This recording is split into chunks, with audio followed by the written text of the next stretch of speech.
Magandang araw po sa inyong lahat. Ang kwentong inyong mapapakinggan ay tungkol sa batang si Elmo na pangarap na maging isang mahusay na manunugis gaya ng kanyang ama na si Felix. Isang medalyon ang ibinigay ni Felix kay Elmo na maaari lamang niyang gamitin kapag dumating na siya sa hustong edad. Ngunit dahil sa katigasan ng ulo ni Elmo ay isinuot at ginamit niya ang medalyon na labis namang ikinagalit ni Felix. Labis na nagdamdam si Elmo kaya naisipan niyang maglayas at sa paglalayas niyang yon ay hindi niya inakala na makakarating siya sa pugad ng mga aswang. Ano ang mangyayari kay Elmo sa pugad ng mga aswang? Magagawa pa ba niyang makaalis sa lugar na yon bago dumating ang gabi ng pag-aalay? Ngunit bago po ang lahat mga idol, huwag po nating kalimutang mag-subscribe at i-hit ang notification bell sa aking YouTube channel na The Voice Addict at Apong Isaac para sa mas marami pang makapigil hiningang kwentong aswang at katatakutan mula sa mundo ng kababalaghan. Umpisahan na po natin ang kwento. Nakadungaw sa bintana ng kanilang kubo ang batang si Elmo nang umagang yun. May pagkasabik sa kanyang mga mata at hinihintay niya ang pagdating ng kanyang tatay na si Mang Felix na isang tanyag na manunugis sa kanilang baryo. Hindi nagtagal ay nagliwanag ang muka ni Elmo nang matanaw niya si Felix. Nagmamadaling lumabas si Elmo at sinalubong niya ang tatay niya. Sa wakas, dumating ka na, tay. Kanina pa po kita hinihintay. Magkwento ka na po sa nangyari sa pakikipaglaban mo sa aswang sa Santa Rita. Mamaya na, Elmo. Pumasok na muna tayo sa loob at doon na kita kikwentuhan. Pagpasok ni na Elmo at Mang Felix sa kanilang kubo ay dumulog sila sa hapagkainan. Meron doong pandesal at pritong itlog. Ipinagtimpla na rin ni Elmo ng mainit na kape ang kanyang ama. Talagang marunong ka na palang magluto, anak, ha? Hindi na ako mangangambang iwanan ka rito sa tuwing may kailangan akong puntahan. Wala naman pong mahirap sa pagpiprito ng itlog, tay. Kung nandito lang sana ang nanay mo, ay siya sana ang gagawa nito. Kung hindi lang sana siya pinatay ng mga aswang, ay kasama pa natin siya hanggang ngayon. Kaya nga po, nakakamiss si nanay, lalo na ang masasarap niyang mga luto. Iniisip ko lang po na masaya na siya sa langit kasi kasama niya na roon sina lolo at lola. Pero tay, magkwento na po kayo kung anong nangyari sa pakikipaglaban mo sa mga aswang kagabi dun sa Santa Rita. Gusto ko na pong marinig ang kwento niyo. Oo na, magkikwento na ako. Alam ko naman palagi kang sabik na marinig ang mga nangyayari sa tuwing may kinakaharap akong aswang. Siyempre naman po, gusto ko po kasing maging kagaya niyo ako pag malaki na po ako . Ayun na nga, nalaman ko na yung matandang albularyo pala ang aswang sa Santa Rita. Nung una, kinausap ko siya at sinabi kong umalis na lamang siya kaysa masaktan pa siya. Nagmatigas, nanlaban pa. Wala na ako nagawa, kundi ang labanan siya. Kasi kung hindi ko yung ginawa, ay ako mapapahamak. Ibig po bang sabihin, tay, pinatay niyo po yung aswang? Oo, ginamitan ko siya ng itak at buntot ng pagi. Hindi naman siya nakapalag sa akin. Ayoko sana siyang patayin at nais ko na bigyan pa siya ng pagkakataong mabuhay at magbago. Pero mas pinili niya ang kamatayan. Ang astig niyo talaga, tay. Hindi na po ako makapaghintay na lumaki para sanayin niyo na rin po ako para maging isang manunugis. Huwag ka mag-alala, anak. At darating din tayo sa bagay na yan. Pero, hindi po ba talaga pwedeng sanayin niyo na po ako ngayon? Handa na po ako, tay. Kayang-kaya ko na po yun. Hindi pa, anak. Masyado ka pang bata para sa ganitong bagay. Ang mas mabuti mong gawin ay mag-aral ka muna at sulitin mo ang pagiging bata mo. Ayokong paglaki mo magsisisi ka kasi hindi mo na-enjoy ang kabataan mo. Ganyan kasi ang nararamdaman ko. Kasi bata pa lang ako nang sinanay na ako ng aking ama para maging isang manunugis. Sana po lumaki na po ako kagad. Gusto ko na rin po makipaglaban sa mga aswang eh. Ngiti na lang ang isinagot ni Mang Felix sa sinabing yun ni Elmo at nagpatuloy na silang mag-ama sa pag-aalmusal. Simula nang magkaisip si Elmo ay naging idolo na niya ang kanyang ama. Nakita niya kung paano hangaan ng mga tao si Mang Felix dahil sa taglay nitong husay at tapang sa pakikipaglaban sa lahat ng uri ng aswang. Wala siyang ibang gusto paglaki niya, kundi ang maging kagaya ng kanyang ama. 7 taong gulang noon si Elmo nang mamatay ang kanyang ina dahil sa pagsalakay ng mga aswang sa kanilang baryo. Pinuntiryan ng mga yon ang nanay ni Elmo bilang paghihiganti ng mga aswang kay Mang Felix. Ngunit sa kabila ng mapait na pangyayaring yon, ay hindi pinanghinaan ng loob si Mang Felix at bagkus ay mas lalo pang nag-alab ang kagustuhan nitong wakasan ang bawat kasamaan ng mga aswang. Kahit sa ibang lugar ay pinapatawag si Mang Felix kapag may aswang na umaatake dahil sa husay nga nito sa pagiging isang manunugis. Kinagabihan, habang nakaupo si Elmo sa labas ng bahay at pinagmamasdan ang napakaraming bituin sa kalangitan, ay tumabi sa kanya si Mang Felix. Agad niyang napansin ang maliit na kahon na hawak ng kanyang ama. Tay, ano po yung kahon na yan? Parang ngayon ko lang po yan nakita. Dahil itinago ko to, noon pa man anak. Pero gusto ko nang ibigay ito sa'yo dahil gusto kong subukan ang iyong disiplina. Ano pong ibig niyong sabihin, Tay? Binuksan ni Mang Felix ang kahon na gawa sa matibay na uri ng kahoy. Napanganga si Elmo nang makita ang isang medalyon sa loob ng kahon. Tila gawa yun sa tanso dahil sa mamula-mula na may kasamang kahil na kulay nun. May mga kakaibang simbolong nakaukit sa medalyon na hindi alam ni Elmo kung ano ang ibig sabihin. Wow! Ang ganda naman po ng medalyon na yan, Tay! Hindi lamang ito basta maganda, kundi makapangyarihan din. Ang medalyon na ito ay ipinamana pa ng lolo mo, pero hindi para gamitin ko, kundi upang ipamana sa aking panganay na anak na lalaki. At ikaw yun, Elmo. Isa itong makapangyarihang medalyon na nagbibigay ng lakas sa kung sino mang magsusuot nito. Isa itong medalyon na mabisang gamitin kapag makikipaglaban ka sa mga aswang. Agimat po ba yan, Tay? Ibig sabihin, papayagan niyo na po akong gumamit ng agimat? Papayagan niyo na po ba akong makipaglaban sa mga aswang? Hindi pa. Hindi pa, anak. Pero bakit niyo po ipinapakita sa akin ng medalyon na yan? Ano pong dahilan? Gaya ng aking sinabi, ay nais kong subukan at sanayin ang disiplina mo, anak. Simula sa gabing to, ay ikaw na mag-iingat at magtatago ng kahon na to. Ngunit maaari mo lamang isuot at gamitin ang medalyon na nasa loob nito kapag tumungtong ka na sa edad na 18. 18? Ang tagal pa po nun. 7 taon pa po ang hihintayin ko bago po ako umabot sa ganong edad. Kaya nga susubukin ito ang disiplina mo. Kailangan mong maghintay. Kapag nasa ustong edad ka na, ay saka mo lamang maaaring isuot at gamitin ang medalyon. Nagkakaintindihan ba tayo, Elmo? Hindi po ba pwedeng ngayon ko na po yan gamitin? Nagkakaintindihan ba tayo? Opo, Tay, naiintindihan ko po. Simula ngayon, ay ibibigay ko na to sa iyo, anak. Ingatan mo ang kahon na to na para bang nandito ang buhay mo. Inabot ni Mang Felix ang maliit na kahon kay Elmo at agad yung kinuha ni Elmo. Pagkahawak niya sa kahon ay naramdaman niya ang isang responsibilidad na kailangan niyang dalhin sa loob ng maraming taon. Alam niya na isa yung pagsubok sa kanya ni Mang Felix kung karapat dapat ba siyang maging manunugis gaya nito.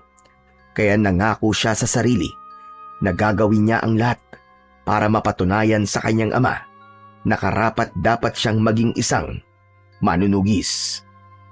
Sa mga sumunod na araw ay madalas na hawak ni Elmo ang maliit na kahon. Binubuksan niya yon at tinititigan ang makinang na medalyon sa loob.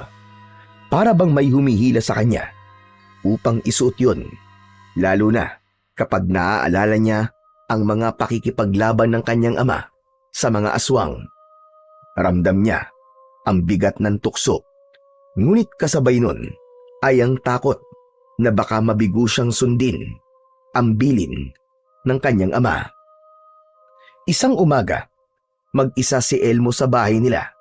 Nakaupo siya sa labas at gaya ng dati ay hawak niya ang maliit na kahon habang tinitignan niya ang medalyon. Alam mo, gusto talaga kitang isuot eh. Kaya lang, baka kapag ginawa ko yun, hindi na ako sanayin ni tatay na maging kagaya niya. Pangarap ko pa naman na maging manunugis kapag malaki na ako. Elmo! Laro tayong patintero! Umangat ang mukha ni Elmo nang marinig niya ang boses ng kaibigan niyang si Iking. Lumapit si Iking sa kanya at tinignan nito ang hawak niyang kahon. Hindi ako pwedeng umalis ng bahay, Iking eh. Nasa palengke kasi si tatay. Kaya kung aalis ako, walang magbabantay dito sa bahay namin. Ay, ganun ba? Sayang naman. Bakasyon pa naman tapos nandito ka lang palagi sa bahay nyo. Teka, ano ba yung hawak mo? Hindi mo ba nakikita? Di kahon. Alam kong kahon yan. Ang tinutukoy ko ay ang medalyon na nasa loob ng kahon. Ang ganda naman niya. Pwede bang pahawak? Hindi mo to pwedeng hawakan, Iking. Ang damot naman. Hahawakan ko lang naman eh. Hindi ko naman nanakawin yan eh. Kahit na, hindi talaga pwede kasi hindi ito isang normal na medalyon. Ano ba yan? At para namang ginto yan at ayaw mong ipahawak.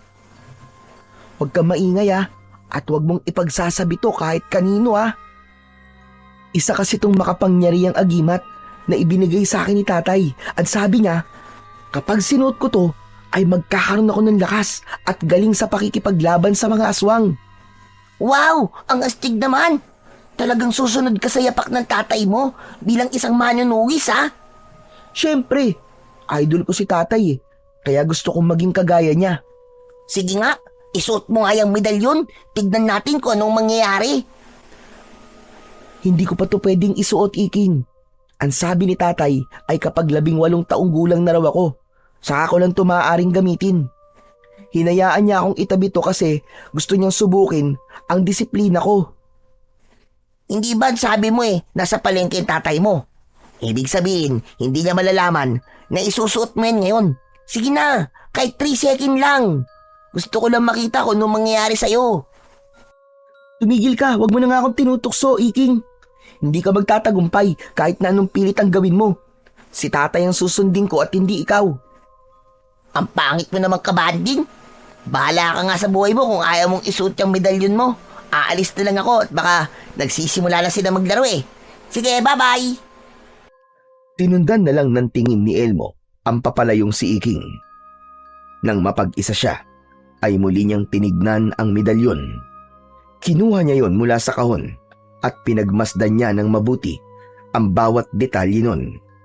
Pinilit niyang unawain ang bawat nakaukit doong simbolo, pero kahit isa ay wala siyang naintindihan. Hanggang sa nakaramdam si Elmo ng kuryosidad sa kung ano ang nangyayari sa kanya. Sa sandaling isuot niya ang medalyon.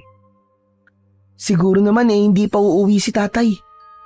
Susuotin lang naman kita ng mabilis, tapos uubarin din kita kagad.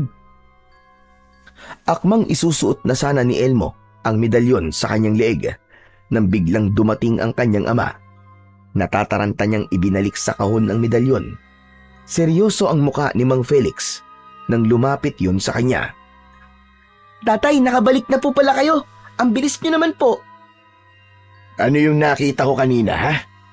Ha? Ang alin po? Huwag ka nang magmaang-maangan, Elmo. Huling-huli kita. Isusuot mong medalyon.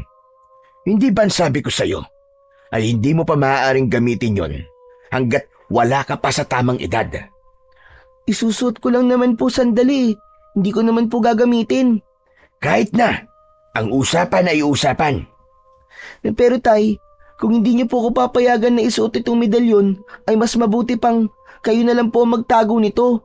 Matutukso lang po kasi ako na isuot to kapag nasa akin to eh. Hindi maaari.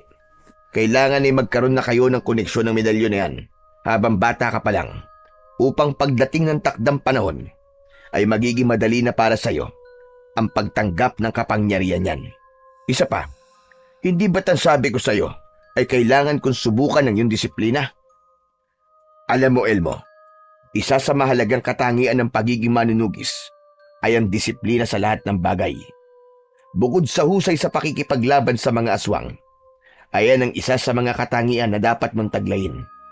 Kaya kung gusto mong maging kagaya ko, ngayon pa lang, ay dapat ka nang magkaroon ng disiplina at pagpipigil sa iyong sarili. Napayuko na lamang si Elmo. Naisip niya ng sandaling yon na kailangan niyang sundin ang mga sinabi ng kanyang tatay. Hindi man niya masyadong nauunawaan ng lahat, ay alam niya na mas marami ng nalalaman at karanasan sa buhay ang tatay niya. Kaya dapat niyang gawin ang mga utos at gusto nito. Hanggang sa dumating na ang kapayapaan sa baryo ni na Elmo ay nasira nang kumalat sa buong baryo ang balita na may aswang na umaatake sa mga tao tuwing gabi. Nagsimula yon sa mga nawawalang mga tao hanggang may ilang bangkay nang natagpuan sa iba't ibang parte ng baryo na wala ng lamang loob. Dahil doon ay hindi na mapalagay ang mga tao. Ang dating tahimik na baryo ay napalitan ng kaba at takot sa tuwing sumasapit ang dilim. Sa gitna ng takot na bumabalot sa lahat, ay gabi-gabi namang lumalabas si Felix, dala ang itak nito upang tugisin ang mga aswang.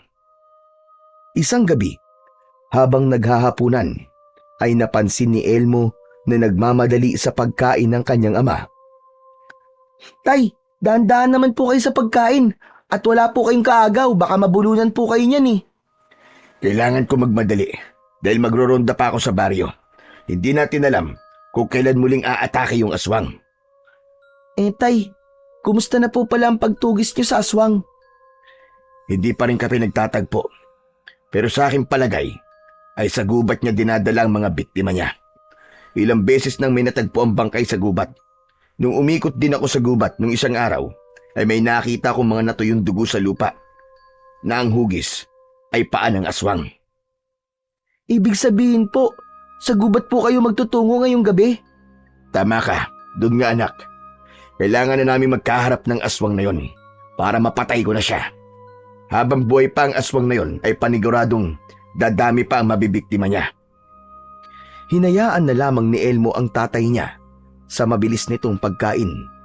Matapos maghapunan ay naghanda na si Felix sa pag-alis nito. Kinuha nito ang itak at nagsabit ito ng agimat sa leeg nito. Tay, bakit hindi niyo po gamitin yung medalyon na ipinatabi niyo po sa akin? Hindi ko yun maaaring gamitin dahil ikaw ang itinakdang mga laganon. O paano? Kailangan ko nang umalis, anak. Huwag kang lalabas ng bahay kahit anong mangyari, ha? Huwag mo na akong hintayin at paniguradong madaling araw na ako makakauwi. At higit sa lahat, huwag mong kalilimutang isarado ang pinto at mga bintana. Bubuksan mo lang ang pinto kapag ako ang kumatok. Opo, tatandaan ko po lahat ng sinabi niyo, tay. Mag-iingat po kayo. Isang mahigpit na yakap ang iniwan ni Felix kay Elmo bago yung tuluyang lumabas ng bahay. Isinarado na ni Elmo ang pinto at niligpit niya ang pinagkainan nila. Habang dinadala niya sa batalan ang mga pinggan, ay nakarinig siya ng pagkatok sa pinto. Si tatay ba yun? Siguro may nakalimutan siya. Bubuksan na sana ni Elmo ang pinto, pero natigilan siya. Naisip niya na baka aswang ang nasa labas. Sino nandyan? Sino nandyan? Magsalita ka! Ako to, Elmo, si King. Buksan mo ang pinto. Bilisan mo, natatakot na ako rito eh. Nang malaman ni Elmo na ang kaibigan niya ang nasa labas, ay binuksan niya kagad ang pinto. Nagmamadali naman pumasok si Iking na may dalang itak. Oh, anong ginagawa mo rito ng ganitong oras, Iking? Tapos may dala ka pang itak. May sasabihin kasi ako sa'yo. Naisip ko kasi na tulungan natin si Mang Felix na tugisin yung aswang. Ano? Nagpapatawa ka ba, Iking? Anong pumasok sa utak mo at naisipan mong gawin yan? Hindi ba gusto mo maging kagaya ng tatay mo na hinahangaan ng mga tao? Gusto ko ring maranasan yon, Elmo. At mangyayari lang yon kung tayo makakapatay sa aswang. Kaya kumuha ka na rin ng itak mo at lumabas na tayo. Ayoko, magagalit si tatay sa akin. Saka ano ka ba, mga bata pa tayo eh. Wala tayong laban sa aswang. Meron tayong laban. Nakalimutan mo na ba yung medalyon na ibinigay sa'yo ng tatay mo? Oras na para gamitin mo yon. Saka sigurado ko na kapag napatay natin yung aswang, ay hindi magagalit sa'yo si Mang Felix. Baka nga mamaya matuwa pa yun sa'yo at ipagmalaki ka pa niya sa lahat. O ano, tara na. Sayang ang oras. Sandaling nag-isip si Elmo. Unti-unti siyang natukso sa mga sinabi sa kanya ni Iking. Sa totoo lang, simula na magkaroon ng aswang dito sa atin at gabi-gabing lumalabas si tatay para tugisin yung aswang, ay gusto kong sabihin sa kanya na isama niya ako. Pero hindi ko ginagawa kasi alam ko na hindi siya papayag eh. Saka gusto ko na rin talagang malaman kung ano ang kayang gawin ng medalyon kapag isinuot ko yun. Oh, yun naman pala eh. Oh, eto na ang pagkakataon na hinihintay mo. Isuot mo na ang medalyon. Sige, pero kapag napagalitan ako ni tatay, ikaw ang bahala sa akin ha. Oo na. Ako na ang sasalo ng galit ng tatay mo. Tara na kasi, ang dami mo pang sinasabi. Sandali lang at kukunin ko lang yung medalyon. Nagmamadaling nagtungo si Elmo sa kwarto nila ng kanyang ama. Mula sa aparador ay kinuha niya ang kahon kung saan nakalagay ang medalyon. Huminga muna siya ng malalim bago niya yon buksan. Nang tumambad sa kanya ang medalyon, ay biglang nanginig ang mga kamay niya. Hindi na siya nag-isip ng matagal.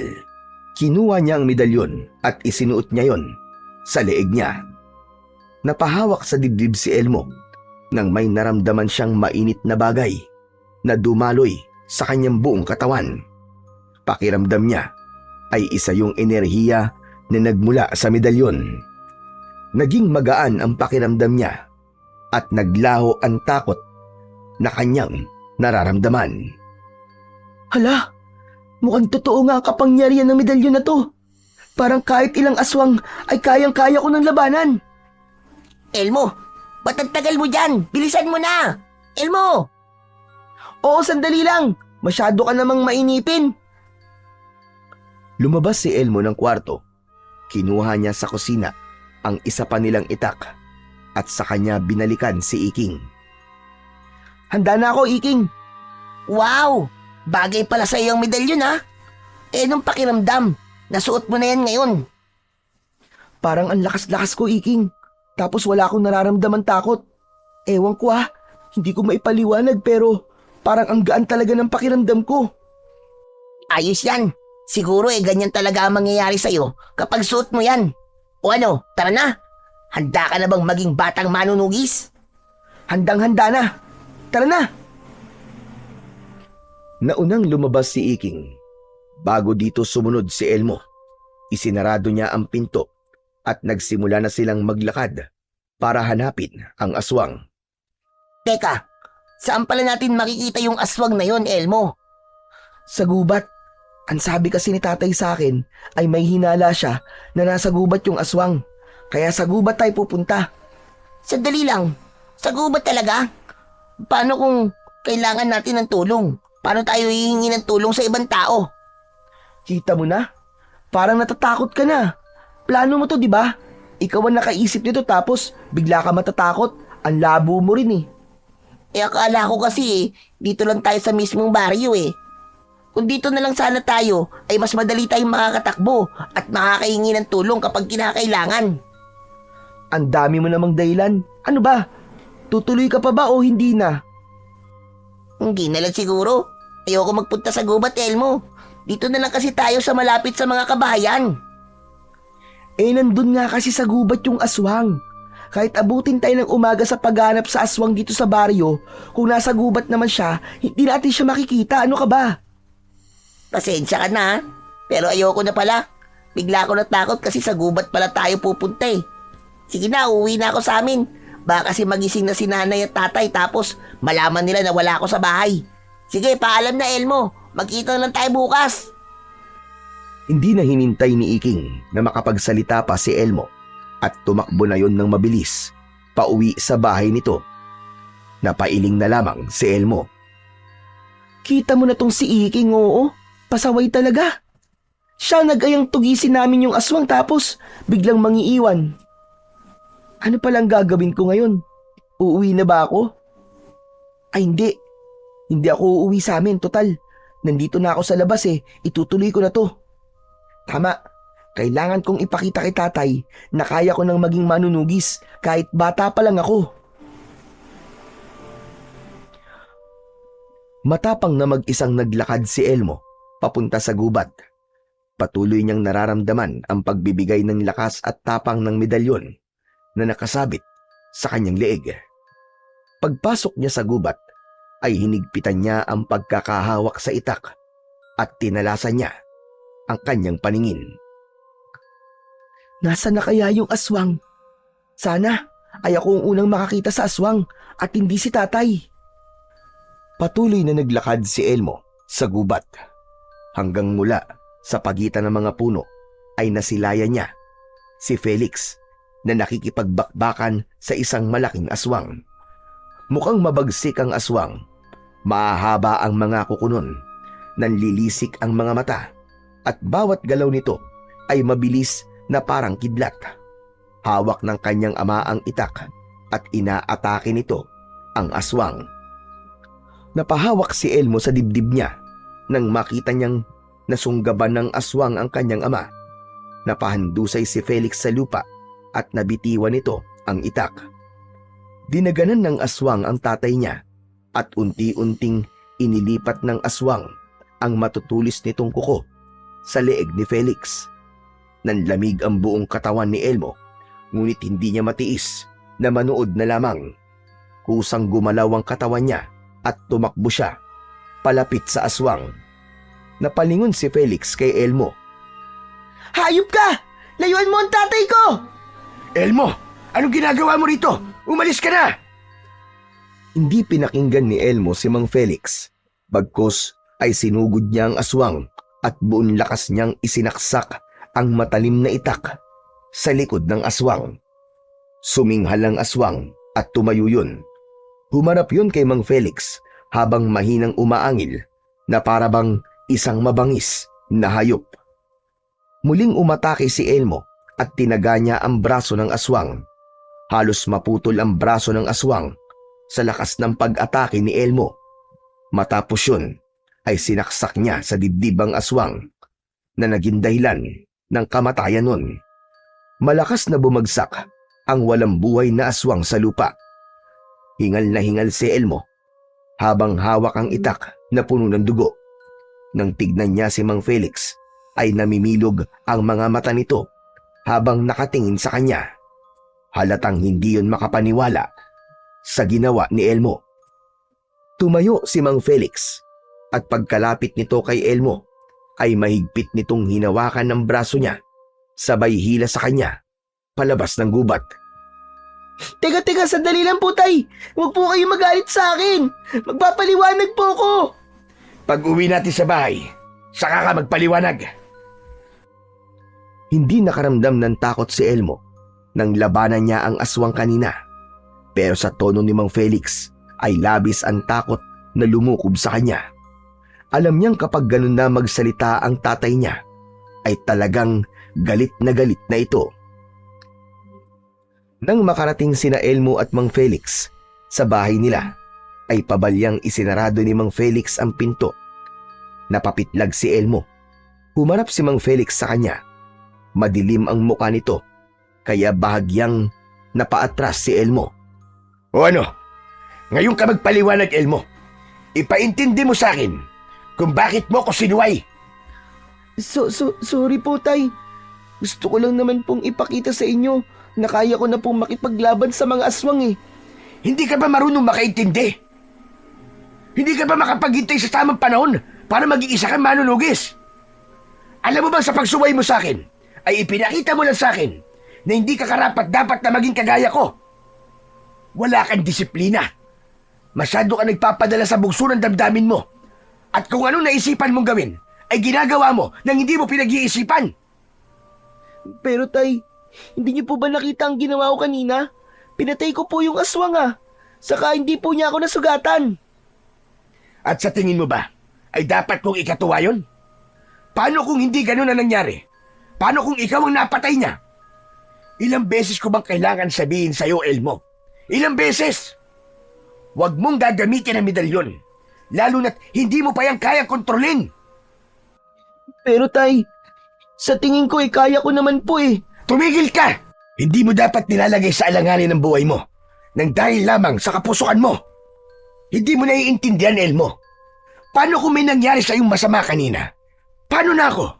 Paano na ang lahat ng pinaghirapan ko para protektahan ka? Ginawa ko lang naman po yun kasi... Kasi gusto mong patunayan na kaya mo. Dahil iniisip mong pwede ka nang sumabak sa pakikipaglaban sa mga aswang na parang ako. Pambihira. Mag-isip ka nga. Hindi ka pa handa.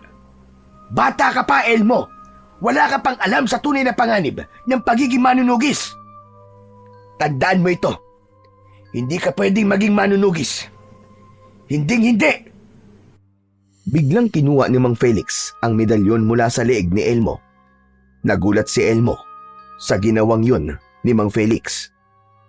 Bakit niyo po kinuha ang medalyon, Tay? Hindi to dapat nasa iyo. Dito ko na tinatapos ang pangarap mo maging manunugis. Binigo mo ko, Elmo. Binigo mo ko! Napayuko si Elmo at halos hindi siya makagalaw. Durog na durog siya sa mga salitang natanggap niya mula sa kanyang ama na si Mang Felix. Hindi niya magawang salubungin ang galit na tingin ng tatay niya sa kanya dahil yun ang unang beses na nagalit ito ng ganun katindi sa kanya. Labis na nasaktan si Elmo sa mga sinabi sa kanya ni Mang Felix. Hanggang sa sumunod na araw ay labis niya yung dinamdam. Maghapon siyang hindi kinausap ng tatay niya at ramdam niya na galit pa rin yun sa kanya. Naisipan ni Elmo na maglakad-lakad. Nakarating siya sa ilog na nasa gilid ng kanilang baryo. Naupo siya sa isang malapad na bato habang nakatingin sa umaagos na tubig sa ilog. Nagulat siya nang may biglang humawak sa likod niya. Paglingon niya ay nakita niya si Iking. Natatawa yung umupo sa tabi niya. Nakakatawa ang mukha mo. Gulat na gulat ka. Umalis ka na nga rito. Gusto ko mapag-isa. Kanina pa nga kita hinahanap tapos papaalisin mo ko. Gusto ko lang naman malaman kung ano yung nangyari kagabi. Tumuloy ka ba sa gubat? Oo. At nakita ko yung aswang. Ang totoo niyan ay ako nakapatay dun sa aswang. Ano? Totoo ba sinasabi mo? Baka naman nag-iimbento ka na ng kwento, ha? Kung ayaw mo maniwala, edi wag. Ito naman ang init ng ulo. Sa bagay, may agimat ka nga palang suot kaya hindi nakapagtataka na napatay mo yung aswang. Sayang, dapat pala sumama ako sa iyo kagabi. Nakita ko sana kung paano mo pinulbos yung aswang. Ikaw kasi, masyado ka kasing matatakutin. O tapos, ano nangyari pagkatapos mo mapatay yung aswang? Ah, alam ko na. Natuwa si Mang Felix sa'yo at humanga sa'yo, no? Kabaligtaran niya na nangyari, Iking. Hindi natuwa si tatay sa akin. Nagalit pa nga siya sa akin kasi sinuway ko siya. Galit na galit siya sa akin kagabi. Sinigawan niya ako at sinabihan ng masasakit na salita. Grabe, Iking. Sobrang liit ng tingin ko sa sarili ko dahil sa mga sinabi ni tatay. Ang sabi pa niya, hindi ako pwedeng maging manunugis. Tapos, kinuha pa niya sa akin yung medalyon. Ay nako, bakit iba ang nangyari sa inaasahan natin? Akala ko pa naman Matutuwa si Mang Felix kasi napatay mo yung aswang. Ewan ko ba kay tatay. Hindi ko talaga siya maintindihan. Kaya ko naman ang gamitin yung medalyon eh. At kaya ko na makipaglaban sa mga aswang kahit bata pa lang ako. Hindi ko alam kung bakit kailangan ko pang maghintay na umidad ako ng 18 bago niya ako hayaan na maging manunugis. Siya nga, bata pa lang siya. Sinasanay na siya ng tatay niya tapos pagdating sa akin ay hindi niya yun magawa. Kawawa ka naman pala kung ganun. Ano na palang plano mo ngayon? Paano ka na niyan magiging manunugis kung wala na sa'yo ang medalyon? Hindi ko alam kung anong sunod kong gagawin pero hindi ako papayag na hindi ako maging manunugis. Kahit ayaw ni tatay ay magiging kagaya pa rin niya ako. Papatunayan ko sa kanya na kaya kong makipaglaban sa mga aswang. Alam mo, sa tingin ko, hindi ka magiging manunugis hanggat kasama mo ang tatay mo. Anong ibig mo sabihin, Iking? Hindi ba si Mang Felix ang pumipigil sa'yo para maging manunugis kasi sinuway mo siya? Kung wala siya sa tabi mo, syempre, magagawa mo na ang gusto mo. Teka, gusto mo bang maglayas ako sa bahay namin? Yan ba ang gusto mong sabihin? Uy, wala akong sinasabing ganyan ha. Saka sa tingin mo ba, ay kaya mong wala ang tatay mo? Hindi naman, di ba? Dahil sa sinabing yun ni Iking, ay isang ideya ang biglang pumasok sa utak ni Elmo. Isang ideya na maaaring maging solusyon upang matupad niya ang pangarap niyang maging isang manunugis. Nagmamadaling bumalik si Elmo sa bahay nila. Sakto na wala pa roon ang tatay niya. Inilabas niya ang bag na ginamit niya sa pagpasok sa paaralan. Nilagyan niya yon ng ilang piraso ng mga damit. Hinanap niya ang kahon kung saan nakalagay ang medalyon. Nakita niya yon sa mga damit ng tatay niya. Inilagay niya rin yun sa bag. Itinago niya sa ilalim ng papag ang bag. Dahil sa labis na tampo ni Elmo sa kanyang tatay, ay naisipan niya na maglayas na lang upang magawa na niya ang gusto niya. Gabi na nang dumating si Mang Felix.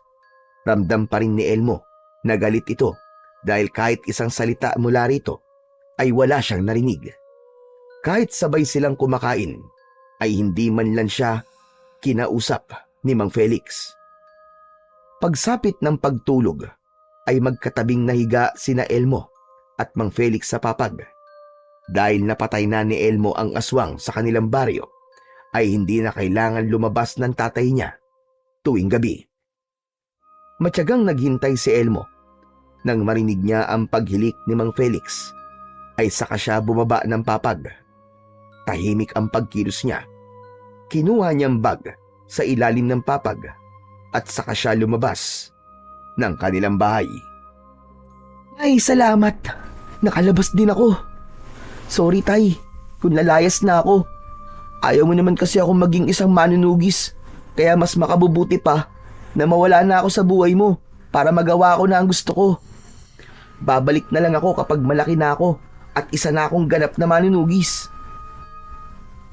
Nagsimulang maglakad si Elmo. Nagtungo siya sa gubat dahil alam niya na meron dong mas mabilis na daan papunta sa kabilang baryo. Halos isang oras nang naglalakad si Elmo sa gitna ng gubat pero hindi pa rin niya makita-kita ang daan palabas sa lugar na yon. Alam niya na sa sandaling yon ay naliligaw na siya. Anak ng, nasa na ba ako? Bakit parang iba na ang daan na to? Baka kung saan na ako napunta nito ah. Ang mabuti pa siguro ay magpahinga na lang muna ako tapos bukas na lang ako ng umaga maglalakad ulit para mas madali ko nang makita ang daan. Nakahanap si Elmo ng isang maliit na kuweba. Pumasok siya roon at nahiga siya sa isang malapad na bato. Kahit matigas ang inihigaan niya, ay mabilis siyang nakatulog dahil sa labis na pagod. Umaga na nang magising si Elmo. Pagmulat ng kanyang mga mata, ay ang tatay niya ang agad na pumasok sa kanyang isip. Bigla siyang nakaramdam ng lungkot nang mapagtanto niya na kung itutuloy niya ang kanyang paglalayas, ay baka malungkot ang tatay niya. Siguro, nasabi lang sa akin ni tatay yung masasakit na salita na yun kasi lubha siyang nag-aalala para sa akin. Ang dapat siguro ay bumalik na ako sa bahay kasi baka nag-aalala na sa akin si tatay. Tumayo na si Elmo matapos niyang isukbit sa likod ang kanyang bag. Paglabas niya ng kuweba ay natigilan siya. Luminga siya sa paligid at pinilit niyang alalahanin kung saan ang daan pabalik sa kanilang baryo. Lagot, nasang parte na ba kasi ako ng gubat? Ngayon lang ako nakapunta rito ah. Pinilit labanan ni Elmo ang kabang nararamdaman niya nang mapagtanto niyang naliligaw na talaga siya. Nagsimula na siyang maglakad at umasa siya na makakabalik din siya sa baryo nila sa direksyon na pinili niyang tahakin. Makalipas ang 2 oras ay nasa loob pa rin ng gubat si Elmo. Pakiramdam niya ay nagpapaikot-ikot lamang siya roon at hindi na siya makakalabas ng gubat. Nanunuyo na ang lalamunan niya dahil sa uhaw at kumakalam na ang sikmura niya dahil sa labis na gutom. Tatay, nasan ka na ba? Sana naman ay hinahanap mo ako kasi hindi ko na alam kung makakalabas pa ba ako sa gubat na to o hindi na. Kung meron mang engkanto o diwata na nakakarinig sa akin, sana naman tulungan niyo ako makauwi sa bahay namin. Naliligaw na po ako. Sa kabila ng pagod, gutom at uhaw, ay hindi pa rin tumigil sa paglalakad si Elmo. Hanggang sa may natanaw siyang kabahayan sa hindi kalayuan. Kahit paano ay nabuhayan siya ng loob. Dahil sa wakas ay meron na siyang mapagtatanungan kung paano siya makakabalik sa baryo nila. Binilisan ni Elmo ang paglalakad. Pagdating niya sa tila maliit na baryo ay napansin niya nakakaunti lamang ang mga taong naroon. Kapansin-pansin din ang malalim na tingin ng mga tao sa kanya. Lahat ay nakatuon ang mga mata kay Elmo. Nakakatakot naman sila kung makatingin. Parang kakainin nila ako ng buhay. Huminto si Elmo sa tapat ng isang kubo kung saan may isang matandang babaeng nagwawalis. Maliit na babae ang matanda. Puro puti na ang buhok nito na ang haba ay umaabot sa bewang nito. Lumapit si Elmo sa matandang babae at nanlaki ang mga mata ng matanda pagkakita sa kanya. Magandang umaga po, Lola. Pwede po ba akong magtanong sa inyo? Nagtaka si Elmo nang bigla siyang inamoy sa leeg ng matanda. Mas lalong lumaki ang gulat ng matanda. Teka, mabaho na po ba ako? Naku, pasensya na po at kagabi pa po kasi ako naglalakad sa gubat eh. Isa kang tao. Opo, tao nga po ako. Ano po bang tingin niyo sa akin? Tumingin sa paligid ang matandang babae na para bang meron itong kinatatakutan. Hinawakan siya ng matanda sa braso at hinila siya nito papasok sa kubo nito. Isinarado ng matanda ang pinto.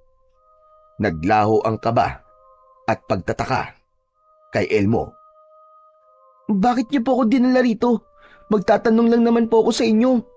Anong ginagawa mo rito, bata? Paano ka napunta rito? Mangyaring naglayas po kasi ako sa bahay namin.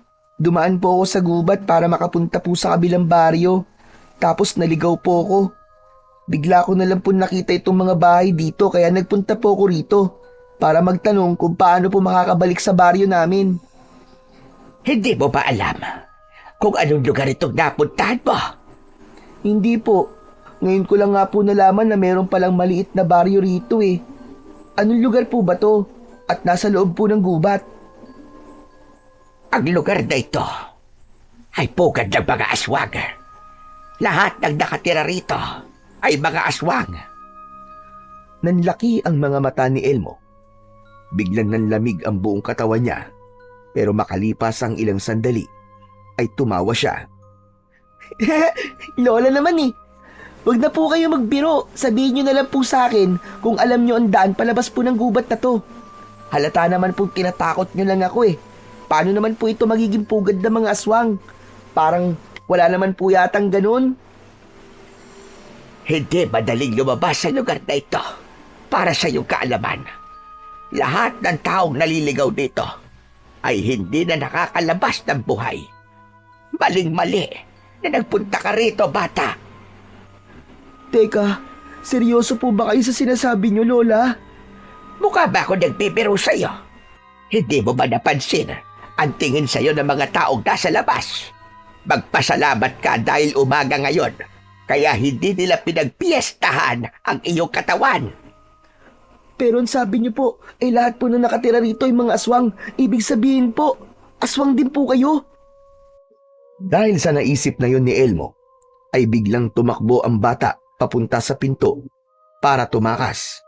Ngunit bago pa siya makarating sa pinto, ay humarang na roon ang matandang babae.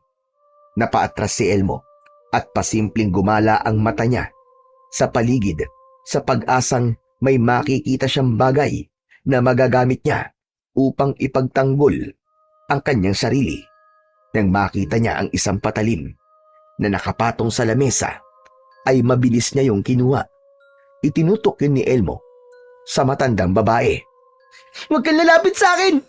Baka hindi mo alam, anak ako ng isang matapang na manunugis.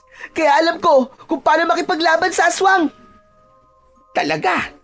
Anak ka ng isang manunugis at marunong kang makipaglaban? Oo, kaya wag mo akong susubukan. Kahit matanda ka, lalabanan kita. Nasasabi mong marunong kang makipaglaban, pero nakikita ko na mali ang paghawak mo ng patalim. Huwag mo kong niloloko, bata ka. Kahit na, kaya ko pa rin lumaban. Kaya kung ako sa'yo, ay palabasin mo na ako rito. Sige, lumabas ka ng aking kubo at tignan natin kung makakaalis ka sa lugar na to ng buhay. Kapag naamoy nila na isa kang tao, ay bibihagin ka nila. Nalalapit na ang pagbilog ng buwan at malamang ay ikaw ang iaalay nila. Bakit kung makapagsalita ka ay parang may pakialam ka sa akin, ha? Hindi ba't isa ka ring aswang? Malamang ay gusto mo rin akong ialay sa gabi na sinasabi mo. Oo, isa ka akong aswang, pero hindi ako gaya ng mga aswang na narito. Ang totoo, dati ay isa rin akong tao na kagaya mo. Napilitan lang akong maging aswang dahil nakiusap ako kay Dalisag. Tawag niya akong patayin nung umatake sila sa aming baryo. Hinayaan niya akong mabuhay, ngunit ang kapalit ay ginawa niya akong aswang. Ngayon, isa na ako sa mga alagad ni Dalisag. Maniwala ka sa akin, bata. Wala akong ibang nais kundi ang makaalis ka ng ligtas at buhay sa lugar na ito. Kung magtitiwala ka lang sa akin, ay makakauwi ka pa sa inyong baryo. Matiim na tinignan ni Elmo ang matandang babae. Naramdaman niyang totoo ang lahat ng sinabi nito. Alam niya rin na wala siyang pagpipilian, kundi ang magtiwala sa matandang babae. Kung nasa pugad nga siya ng mga aswang, ay siya ang nag-iisang tao roon.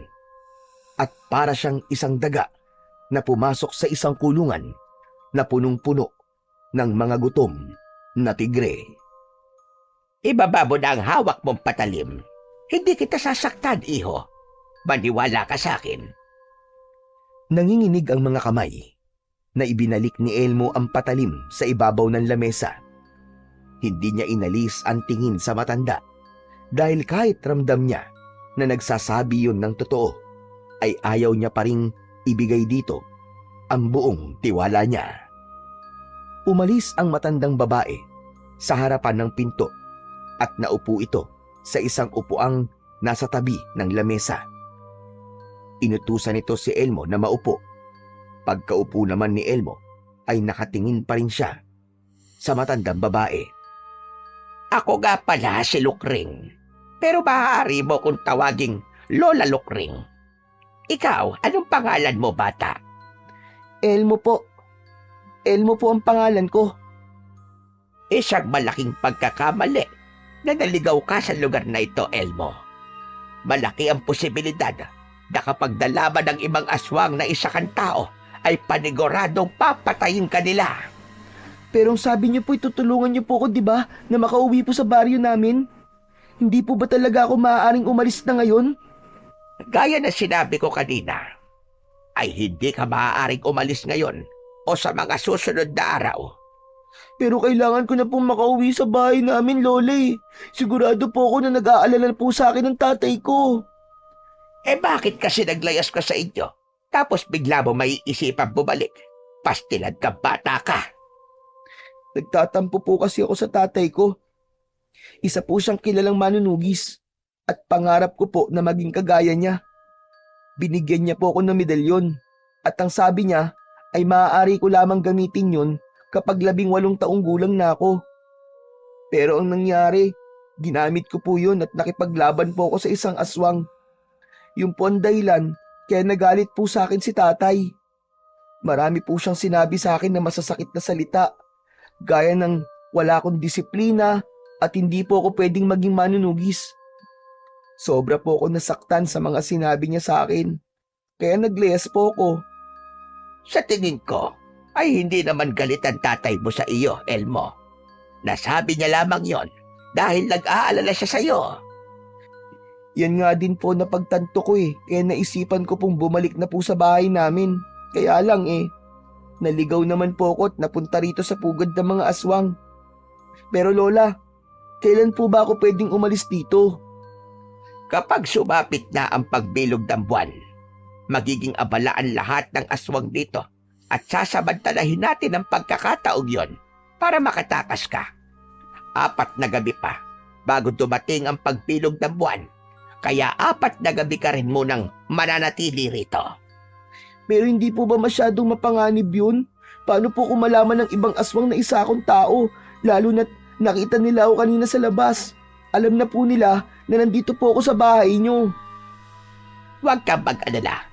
Dahil meron akong solusyon pagdating sa bagay na yan. Sandali lang.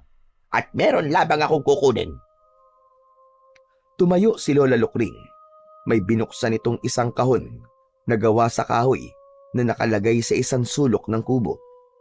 Isang maliit na bote na may laman na itim na likido ang kinuha nito. Muli itong umupo at ipinatong nito ang maliit na bote sa lamesa. Ano po yan, Lola Lukring? Kung hindi mo na itatanong, ay isa kong albularya sa aming baryo doon. May kaalaman din ako sa paggawa ng mga gamot at ang likidong nasa loob ng bote na yan ay makatutulong sa iyo upang hindi malaman ng kahit na sinong aswang na isa kang tao. Kailangan mong inumin yan, Elmo.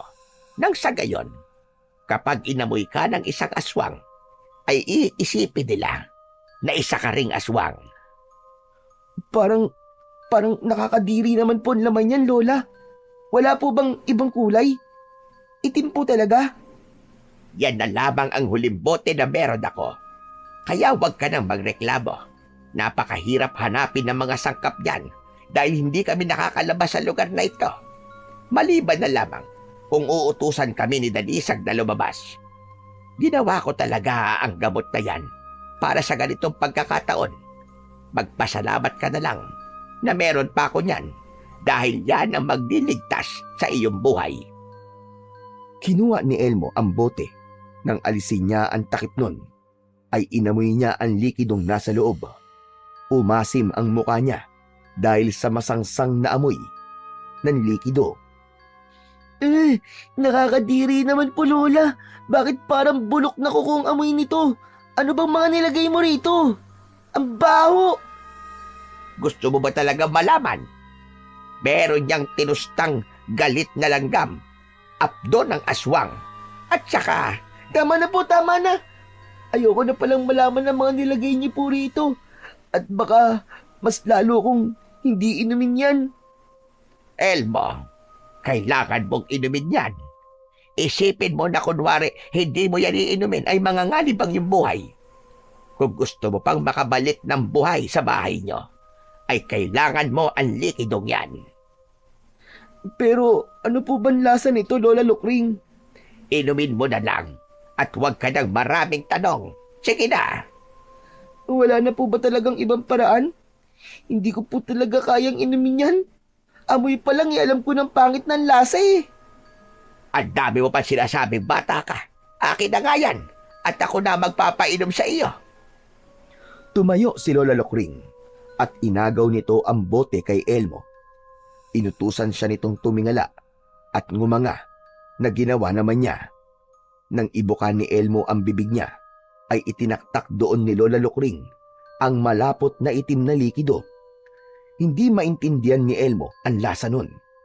Sobrang pait na maasim-asim.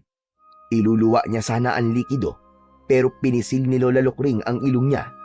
Walang nagawa si Elmo kundi ang huminga gamit ang bibig at doon na tuluyang dumausdos ang likido papunta sa kanyang lalamunan.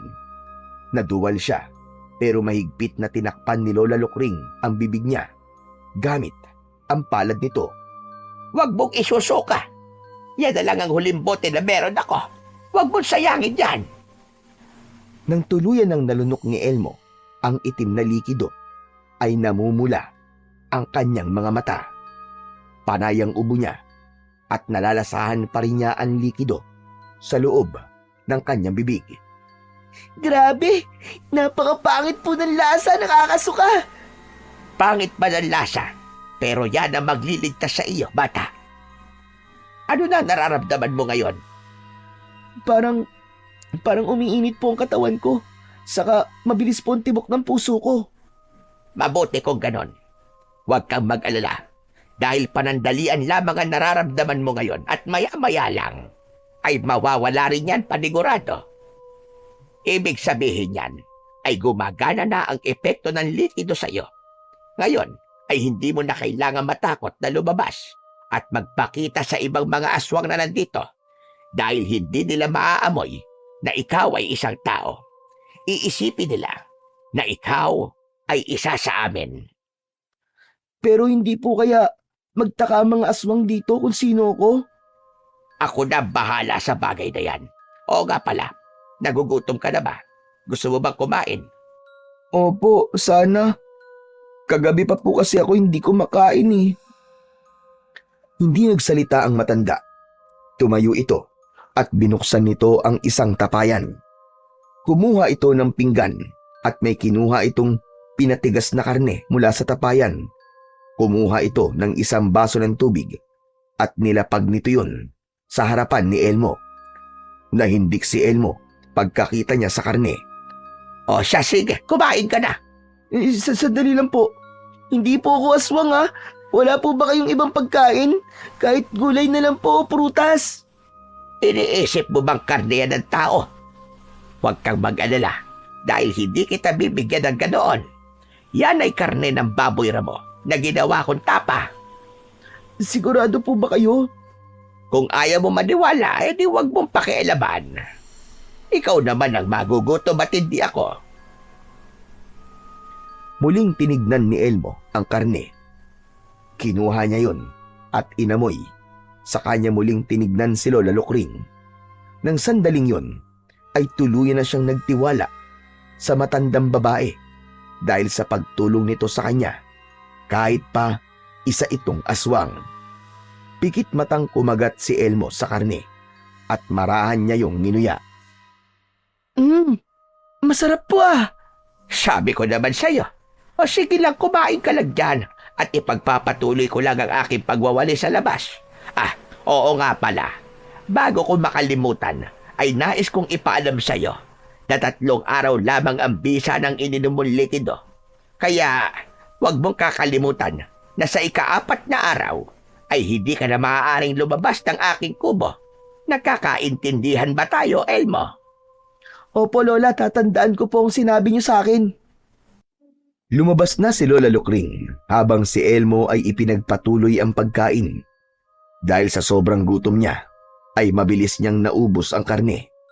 Pagkainom niya ng isang baso ng tubig, ay malakas siyang dumigay. Bigla siyang nakaramdam ng pagkaantok, kaya nahiga siya sa maliit na papag na nasa isang sulok at hindi nagtagal ay nakatulog na siya. Habang natutulog si Elmo, ay isang napakasamang panaginip ang dumalaw sa kanya. Sa panaginip niya, ay nakita niya ang kanyang ama na nakatali sa nakatayong kawayang nakatusok sa lupa. Napapaligiran si Mang Felix ng napakaraming aswang, hanggang isang aswang na nakasuot ng kapa na may saklob sa ulo ang lumapit dito. Inalis ng aswang ang kapa nito at doon nakita ni Elmo ang kahindik-hindik na mukha ng aswang. Biglang itinarak ng aswang na yon ang matutulis nitong kuko sa dibdib ni Mang Felix at dinukot nito ang puso ni Mang Felix. Isang malakas na sigaw ang kumawala sa lalamunan ni Elmo nang magising siya mula sa panaginip na yon. Tagaktak ang pawis sa kanyang muka habang mabilis ang tibok ng kanyang puso. Madilim na ang paligid at ang tanging pinagmumulan ng liwanag sa loob ng kubo ay ang gaserang nakapatong sa ibabaw ng lamesa. Nagulat at muling napasigaw si Elmo nang may kamay na biglang humawak sa braso niya. Ako ito, Elmo. Huwag ka ba takot? Lola Lukring, Ano ba nangyari at sumigaw ka? napanaginipan ko po kasi si tatay ko. Pinatay daw po siya ng isang aswang. Panaginip lang yon. At wala kang dapat na ikatakot. Isa pa, sinasabi na ang panaginip ay kabaligtaran ng mangyayari sa totoong buhay. Talaga po? Oo, Elmo. Kaya kung mamamatay ang tatay mo sa iyong panaginip, ibig sabihin ay hindi yun mangyayari sa realidad. Nag-init ang magkabila ang mata ni Elmo hanggang sa hindi na niya napigilan ang pag-iyak. Lola, miss na miss ko na po ang tatay ko. Gusto ko na pong umuwi sa amin.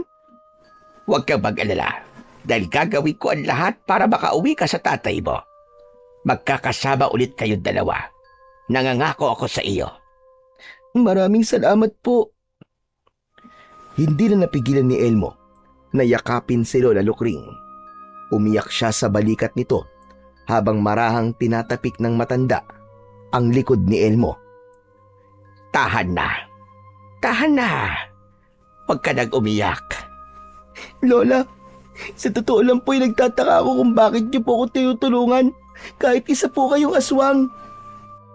Hindi ba't sinabi ko sa'yo na dati akong tao?